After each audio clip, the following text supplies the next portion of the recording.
Hello and welcome to Indus News live from Islamabad. I am Muneeb Hamid with the news of this hour. Let's begin with the top stories.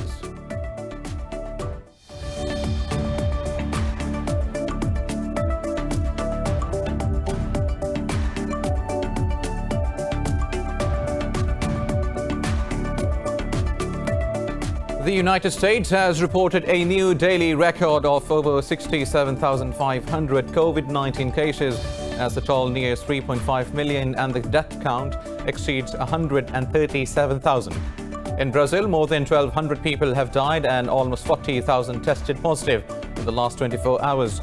The country's death toll has crossed 75,000 with nearly 2 million cases. Meanwhile, in Pakistan, 40 people lost their lives overnight, raising the total to 5,426, with nearly 258,000 cases.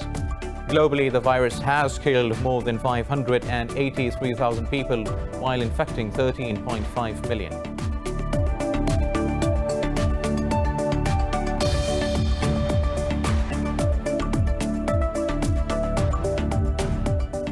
Fresh border clashes have erupted between Azerbaijan and Armenia after a brief de-escalation in fighting that started on Sunday.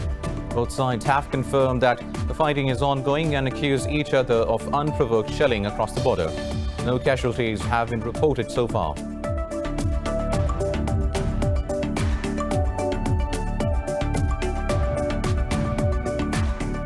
The United States has downplayed the possibility of another summit between President Donald Trump and North Korea's Kim Jong-un before the American presidential election.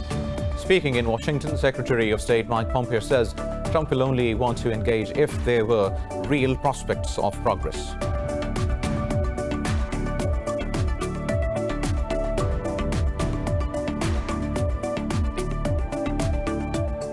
Kabul says 12 countries, including 2 in Europe, have offered to host the intra-Afghan peace negotiations.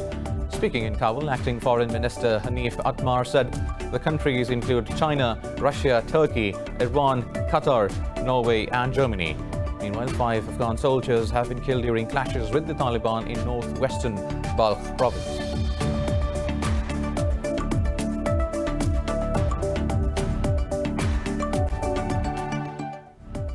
News in detail after a short break. Stay tuned.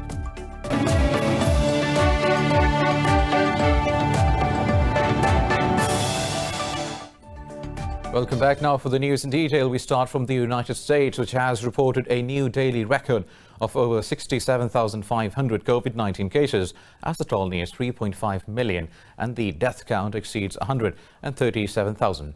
In Brazil, more than 1,200 people have died and almost 40,000 tested positive in the last 24 hours. The country's death toll has crossed 75,000 with nearly 2 million cases. Globally, the virus has killed more than 583,000 people while infecting 13.5 million. More in this report. The coronavirus pandemic is soaring to alarming new highs with record cases being reported from various countries every day. Brazil's President Jair Bolsonaro continues to hype hydroxychloroquine as a COVID-19 treatment against the World Health Organization and other independent researchers. In the US, Florida state's hospitals have been overwhelmed as the number of COVID-19 patients keeps booming. Governor Ron DeSantis said he is sending 1,000 medical workers to Miami-Dade County to battle the rising cases. The capacity in terms of beds, as I mentioned, is strong. It really is the personnel that is going to be the key. So I mentioned some of the people that we're deploying to Miami-Dade. We're going to be deploying over 1,000 people throughout the state very soon. We have the capacity to potentially up that to 3,000. Spain's island of Majorca has banned popular party streets in Magaluf and Palma amidst fears of a second wave. Belgium has postponed further easing of rules on social gatherings after an uptick in the number of infections. Over in Australia, state of Victoria has reported 317 new cases, a record for the country since the epidemic began. Meanwhile, South Africa's cases have crossed 300,000, the most in Africa and amongst the top 10 in the world. While in Kenya, COVID-19 has killed 4 health workers and infected 450. Health workers handling patients with confirmed or suspected coronavirus disease face an increased risk of exposure to the virus. Some healthcare workers have indeed become infected with the coronavirus in the course of their duties. The ease of transmission of the virus makes this possible. In Asia, Tokyo's Governor Yuriko Koike says daily cases in the capital are likely to top 280, the highest since the start of the outbreak. South Korea's new infections have bounced back to surpass 60 again as imported cases continue to rise. Meanwhile, Bangladesh has arrested a hospital owner accused of faking thousands of coronavirus test results. Meanwhile, in Pakistan, the number of new COVID-19 cases has been declining for the past 2 weeks. The Ministry of Health says 40 people have died, while just over 2,000 tested positive for the virus in the last 24 hours. The country's death toll has risen to 5,426, while nearly 258,000 infected so far. The ministry said there are over 73,000 active cases in the country, among which 1,942 are critically ill. It said nearly 179,000 people have recovered so far. The southern province of Sindh is the worst hit with nearly 109,000 infections, while Punjab has reported over 88,000 cases. The European Parliament has said it's concerned over India's Citizenship Amendment Bill. President of the European Council, Charles, expressed this concern at the 15th EU-India Summit in Brussels. Addressing a press conference alongside European Commission Ursula von der Leyen, Charles said that they had raised the matter of India's citizenship bill earlier as well. He said the EU wanted to play a stronger role in changing the balance of power in Asia. The President of the European Council said that the Indian Supreme Court is reviewing the decision. He said the EU expects a balanced verdict. In December, violent protests swept across India against Narendra Modi's citizenship law. Critics claim the law threatens India's status as a secular democracy.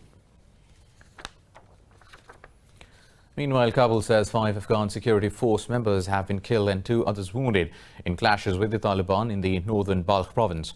Provincial Governor spokesman Munir Ahmed Farhad said the Taliban attacked the Daulatabad district from several directions.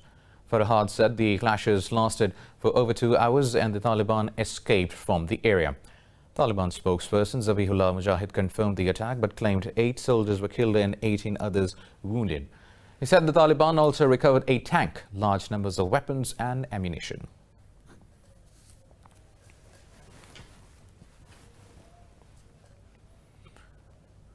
The NATO has called for the Afghan Taliban to join a humanitarian ceasefire amid the increased levels of violence at present. In a statement by the bloc's political decision-making body, the military alliance called for an Afghan-owned and Afghan-led peace process. It said it was the only way to deliver sustainable peace to the Afghan people and to ensure Afghanistan's long-term security and stability. The bloc called on all sides to rapidly resolve the remaining issues, still precluding the start of inclusive intra-Afghan negotiations. Meanwhile, fresh border clashes have erupted between Azerbaijan and Armenia after a brief de-escalation in fighting that started on Sunday. Azerbaijan's defense ministry says fighting is ongoing near the border. It accused Armenian forces of attacking its frontline troops and shelling Azerbaijani villages in the Tovuz district bordering Tavush. But Armenia's defense ministry accused Azeri forces of shelling 2 border villages with mortars and howitzers. No casualties have been reported so far since the escalation started on 12th July. 11 troops from Azerbaijan and 5 Armenian soldiers have been killed in the clashes. The United States has downplayed the possibility of another summit between President Trump and North Korea's Kim Jong-un before the American presidential election. Speaking in Washington, Secretary of State Mike Pompeo says Trump will only want to engage if there were real prospects of progress.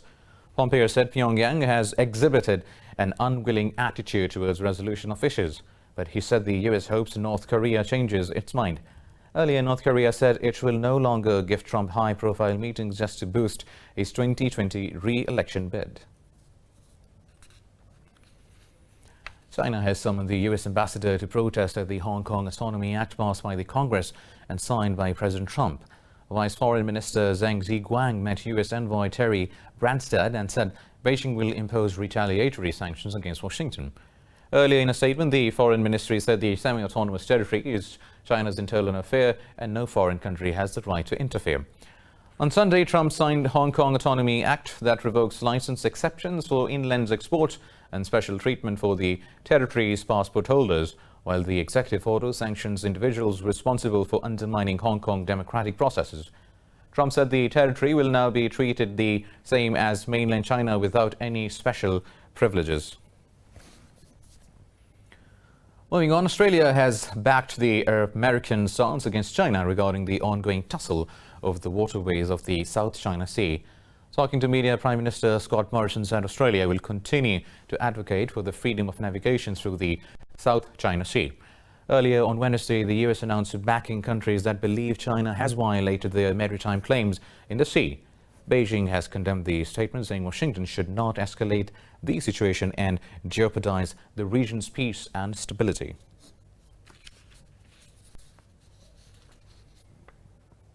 Now, Tunisian Prime Minister Elias Fakhfeh has resigned from his post after a dispute with his political party, Ennahda. A government statement said the Prime Minister handed in his resignation to President Kais Saied. The move comes after the Ennahda party withdrew its support from the government coalition, ending majority support for Fakhfeh. President Saied must now choose a new candidate for Prime Minister, as failure to build another coalition can trigger an election.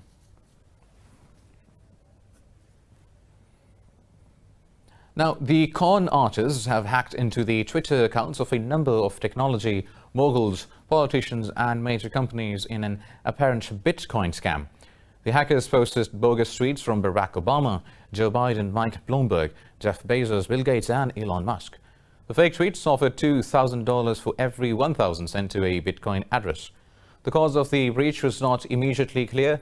Twitter has temporarily suspended verified accounts functionality, saying it's looking into the matter. It told users to reset their passwords until the system loophole that allowed mass hacking is fixed. Turkey says 7 of its security personnel have been killed after their reconnaissance plane crashed in a mountain in eastern Van province. Talking to media, Interior Minister Süleyman Soylu said 2 pilots and 5 technical personnel were among those killed in the crash. Soylu said the plane crashed at an altitude of 2,200 meters on Mount Athos. He said the 2015 model plane was missioned for surveillance in Van and Hakkari provinces. Soylu said the pilots contacted the tower for the last time when they were around Baskale district. Still in Turkey, which says it has killed 3 militants of the Kurdistan Workers' Party in airstrikes during Operation Claw Tiger in northern Iraq. The National Defense Ministry said military operations backed by air power were carried out in the Haftanine region. The ministry said Turkey will continue to destroy weapons caches and shelters used by the terrorists. State media said PKK militants often use northern Iraq to plan cross-border terrorist attacks in Turkey. Yesterday, Turkish forces killed 3 PKK fighters in the same region. Turkey holds the PKK responsible for the deaths of some 40,000 people in a 30-year terror campaign.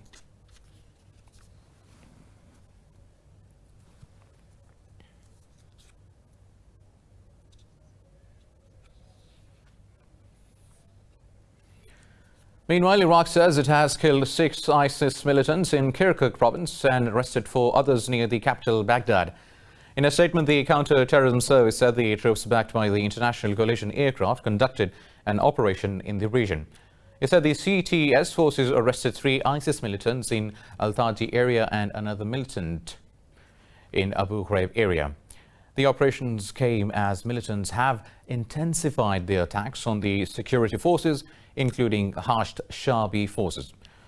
ISIS gained full control in Mosul, Saladin and Anbar provinces and seized the territories in Diyala and Kirkuk provinces in 2014.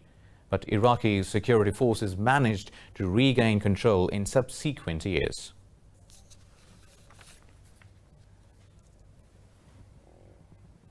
The United Nations has expressed fears of a catastrophe if an oil tanker abandoned off Yemen's coast with 1.1 million barrels of crude ruptures into the Red Sea.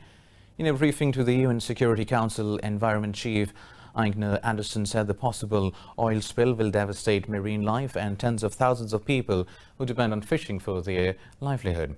She said time is running out to act in a coordinated manner to prevent a looming catastrophe. Anderson said the tanker's conditions is deteriorating daily, increasing the potential for an oil spill.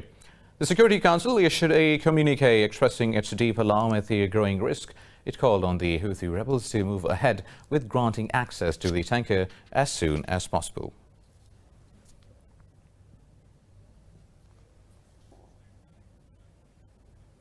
Ethiopia has started filling the Grand Renaissance Dam on the Blue Nile after talks with Sudan and Egypt deadlocked. In an interview, Water Minister Theleshie Bekele said construction and filling of the dam go hand in hand. Ethiopian government says the dam offers a critical opportunity to pull millions of its citizens out of poverty. The project is the centerpiece of Ethiopia's bid to become Africa's biggest electricity exporter. But the move is likely to prompt fierce protests from Egypt and Sudan, which also depend on the Nile's waters. Rejecting Ethiopia's action, Sudan's government said the water levels on the Blue Nile had dropped by 90 million cubic meters per day.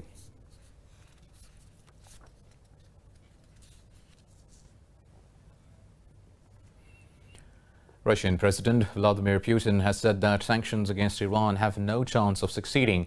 In a telephone conversation with German Chancellor Angela Merkel, Putin urged preservation of the 2015 Iran nuclear deal. The Kremlin statement said the Russian president stressed the hopelessness of sanctions and pressure on Tehran in this regard. On June 30th, U.S. Secretary of State Mike Pompeo urged the UN Security Council to extend an arms embargo against Iran.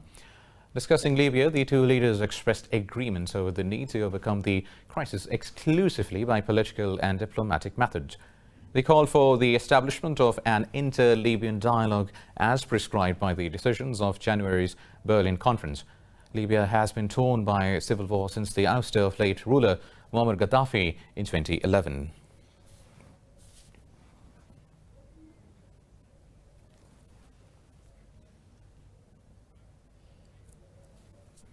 More news coming up after a short break. Stay tuned.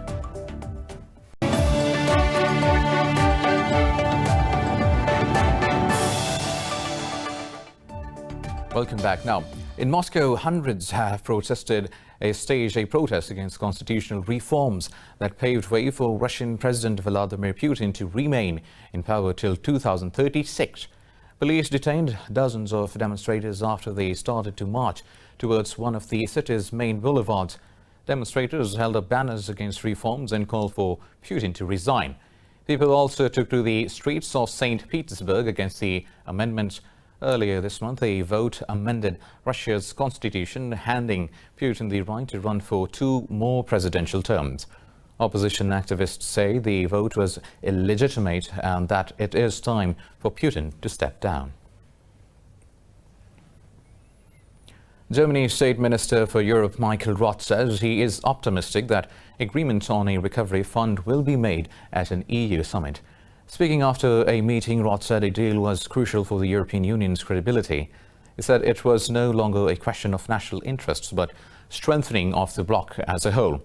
The minister said Britain has shown insufficient realism regarding the issue. Roth said EU's relations with the UK will be a major topic in their meetings from September onwards. Britain continues to participate in many EU structures until the transition period ends on December 31st. The United Nations has urged Venezuela to dismantle some gold, diamonds and bauxite mines in the Venezuelan Amazon. A UN investigation has found that these mines are largely controlled by criminal gangs who exploit, beat and even kill workers. The UN report said that 149 people were reported to have died in or around the mines from March 2016 to 2020. The United Nations official Nada Al-Nashif presented the findings on the area known as the Orinoco Mining Arc to the Human Rights Council. She said that the reporting highlights a pattern of labor exploitation, including child labor. According to first-hand accounts received by the office, a large portion of mining activities remain under the control of organized crime or armed elements that impose their own rules through violence and extortion. Venezuela's ambassador, George Valero, rejected the report in a speech that did not specifically mention mining. Now, the European Court of Human Rights has filed a lawsuit by the Netherlands against Russia over the MH17 plane crash. In a statement, the court noted the Malaysian Airlines Boeing crashed over eastern Ukraine on July 17, 2014. It said Holland claims the plane was hit by a missile launched from a Buk air defense system that allegedly belonged to Russia. Earlier, Russian Foreign Ministry spokesperson said Netherlands' decision to turn to the EU court was another blow to bilateral relations. Maria Zakharova said this step will lead only to further politicization and obstruct the search for truth.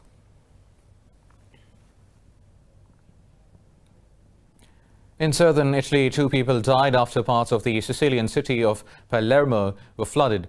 This country has been battered by thunderstorms and torrential rain. Authorities said the 2 died in a car that was engulfed in floodwaters. Mayor Leoluca Orlando said the city received its highest amount of rain in history in just 2 hours. Orlando said the amount of rainfall was equivalent to 1 year's worth of rainfall.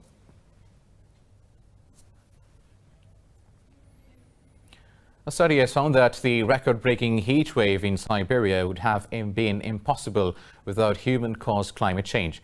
A team of climate scientists led by the UK Met Office found the Russian region's temperatures rose by 5 Celsius between January and June of this month. The study says temperatures exceeded 38 Celsius in the town of Verkhoyansk on June 20th. This was the highest temperature ever recorded north of the Arctic Circle. The Arctic is believed to be warming twice as fast as the global average.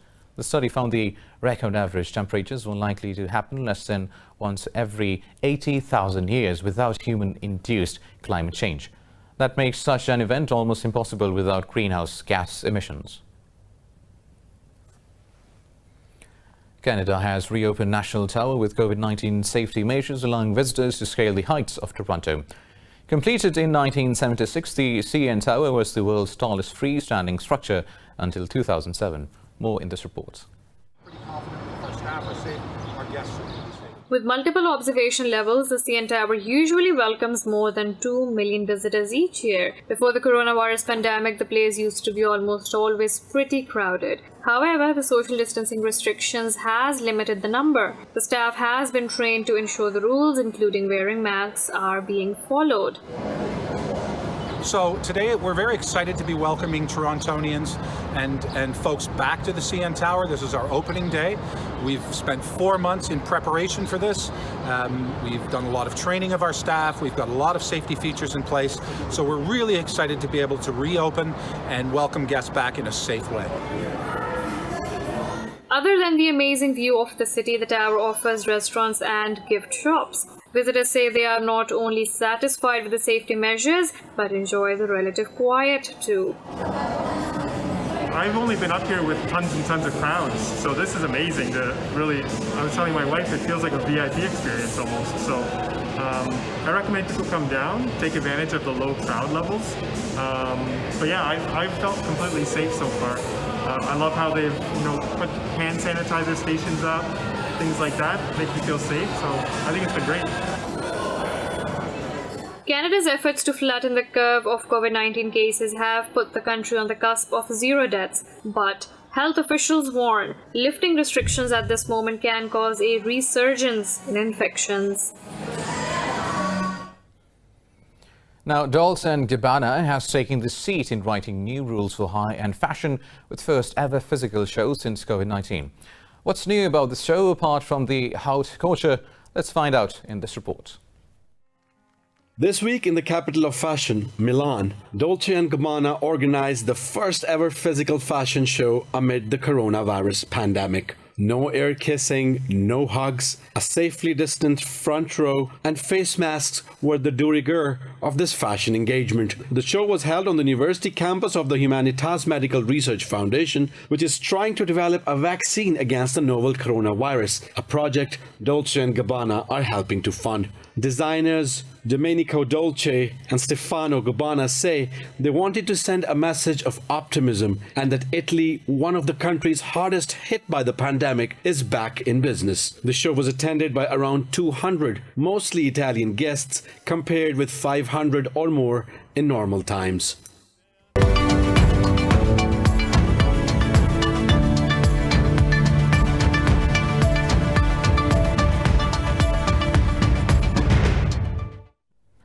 China has become the first economy to rebound from the economic fallout of COVID-19, avoiding a technical recession. The country's National Bureau of Statistics says GDP grew more than 3% in the second quarter, defying forecasts. Beijing's economic expansion was still the weakest on record, which followed a historic 6.8% slump in the first quarter. This comes as major economies, including the United States, the EU, as well as Japan, are still struggling to reopen. European stock markets are trading lower as investors' sentiments dip over escalating tensions between China and the United States. A broad dispute between Washington and Beijing over control of advanced technologies and South China Sea is weighing on the markets. CAC 40 in Paris is trading over 1% lower. Frankfurt's DAX is lower. London's FTSE 100 have lost nearly 1% each. In Asia, Shanghai Composite led the losses, closing 4.5% lower. Hong Kong's Hang Seng Index lost 2%. Meanwhile, international benchmark Brent crude oil price has lost over 0.5%. This comes as OPEC and its allies agree to slash oil output cuts by 2 million barrels per day to 7.7 million barrels per day. India and the European Union have vowed to deepen trade ties and agreed to set up a high-level ministerial dialogue. But eradication of child labour and protests over a discriminatory Indian citizenship law remains a sticking point in cooperation between the two powers.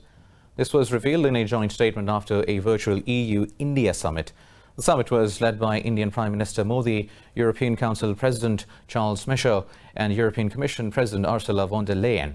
The statement added a dialogue will following the meeting and address trade irritants as well as improve conditions for traders and investors.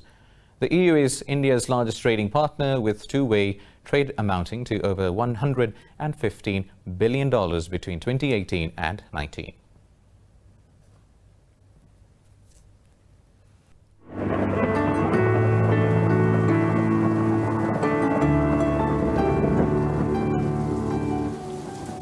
Now let's have a look at the weather updates across the globe.